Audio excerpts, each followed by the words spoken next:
Ah, Miss Archer. I trust you're recuperating suitably? Quite so, Mr. Jones. Thank you for the champagne. It's a tradition I began back in the war, to reward my boys for a mission well done. It pays to have friends in the supply department.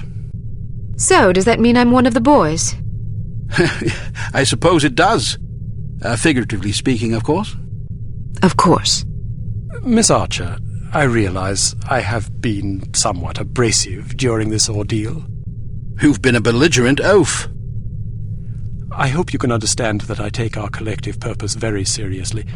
Although I was highly skeptical of a woman's ability to handle this mission, I am overjoyed to have been proved wrong. You have gone above and beyond the call of duty in this matter, for which we are all indebted to you. I wish we could offer you a proper vacation, but until Unity is full strength again, I'm afraid we can't afford to let you rest. Thank you, sir, but I've waited a long time for a chance like this. I wouldn't dream of going on vacation now. That's the spirit. Well, I'm going to go home and see if my wife remembers me. See you both tomorrow. I'd best be going too. I'm bathed in 3 days. I imagine I'm a bit ripe. Is this how it ends, then? How what ends? Saving the world. That's what we did, right? Yes, that is what we did. Is it always like this? Weary farewells and shuffling off home for a hot bath and a good night's sleep? A good night's sleep if you're lucky. Yes, Agent Archer, it is always like this. Saving the world is our job, you see. If we do it properly, nobody even knows the world is in jeopardy to begin with. Not a lot of fanfare, I suppose. Just the satisfaction of a job well done. An important job. I like to think so. Good night, Agent Archer. Good night, Mr. Smith. Good night.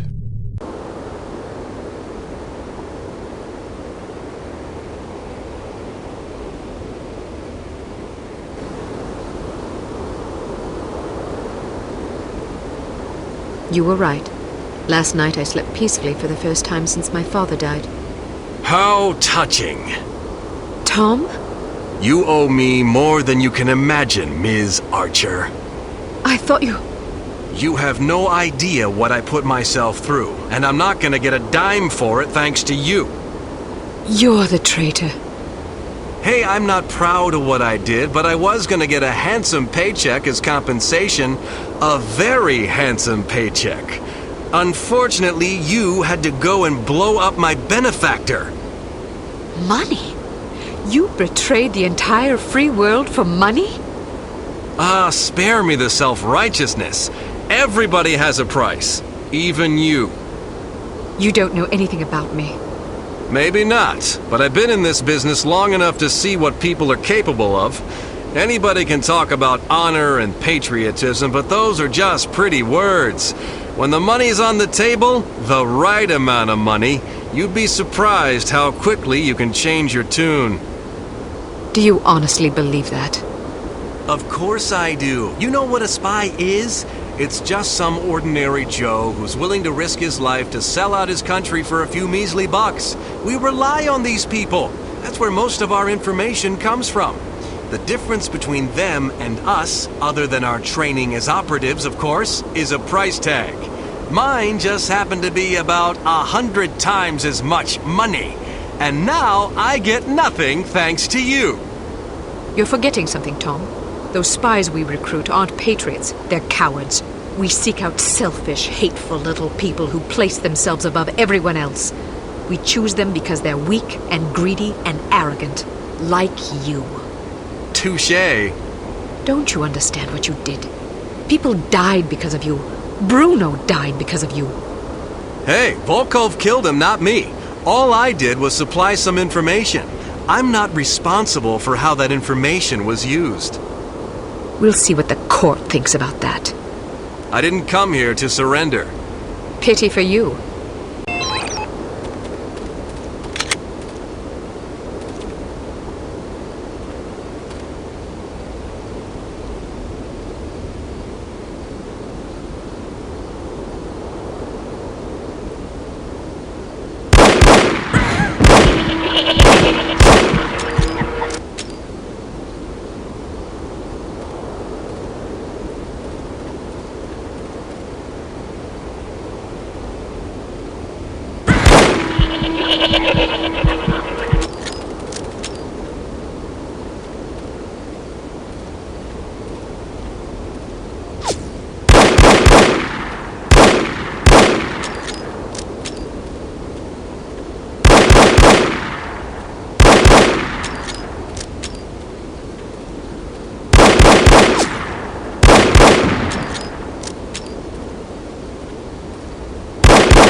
Drop your gun. Or what? Are you gonna shoot me in cold blood? If I have to. That's mighty tough talk for a little girl.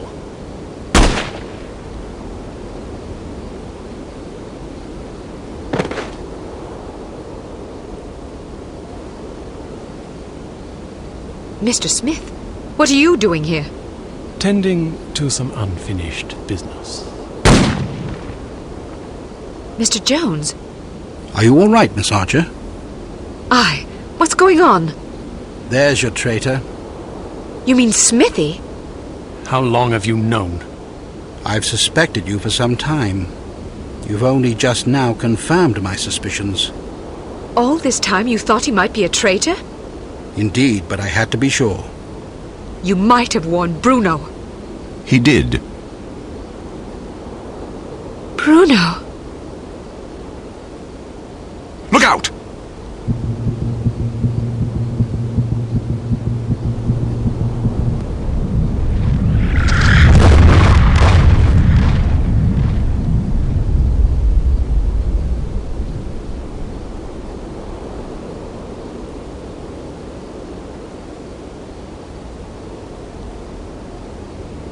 Everyone okay?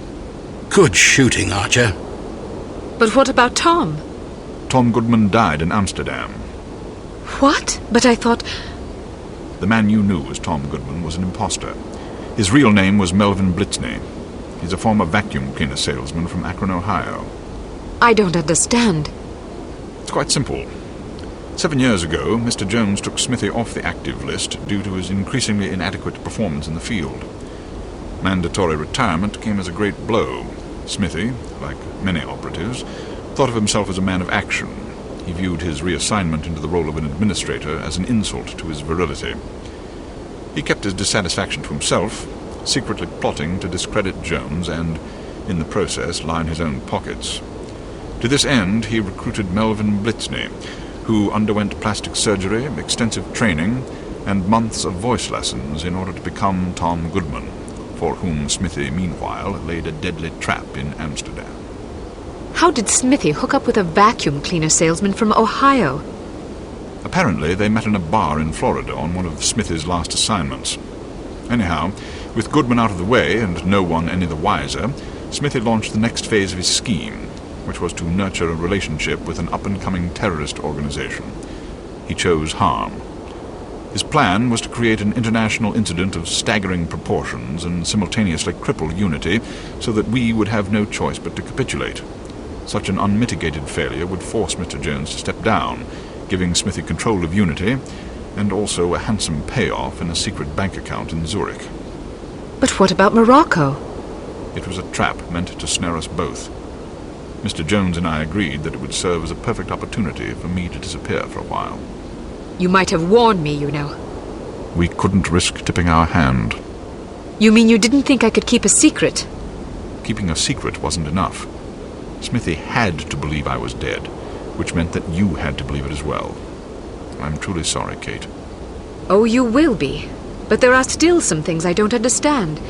Smithy was extremely forthcoming with information for someone who wanted us to fail. Every mission he sent you on was a trap. Eventually it occurred to him that you were far more competent than he had anticipated, but it was already too late by then. You'd outwitted him.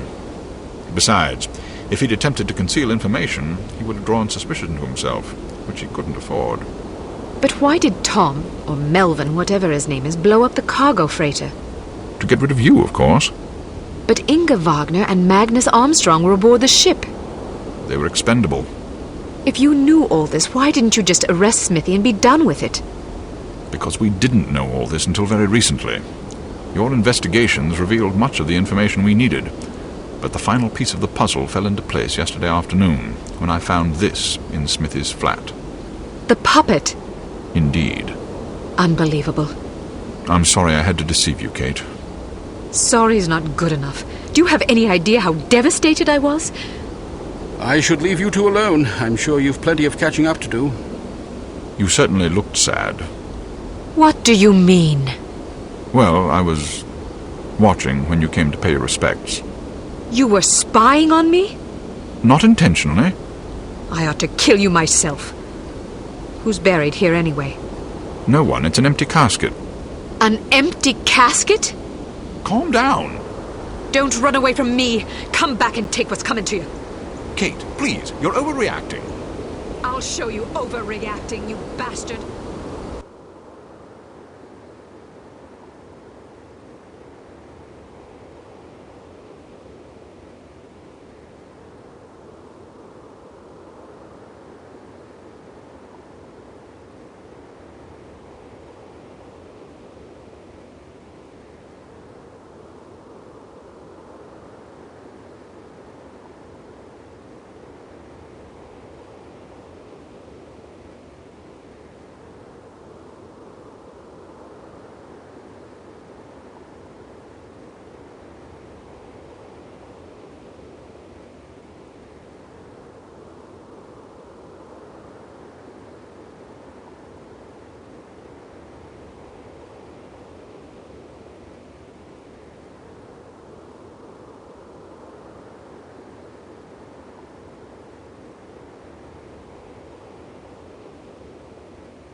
I'm afraid I have bad news.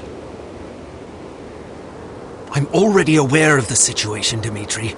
No matter, we'll just have to do better next time, won't we?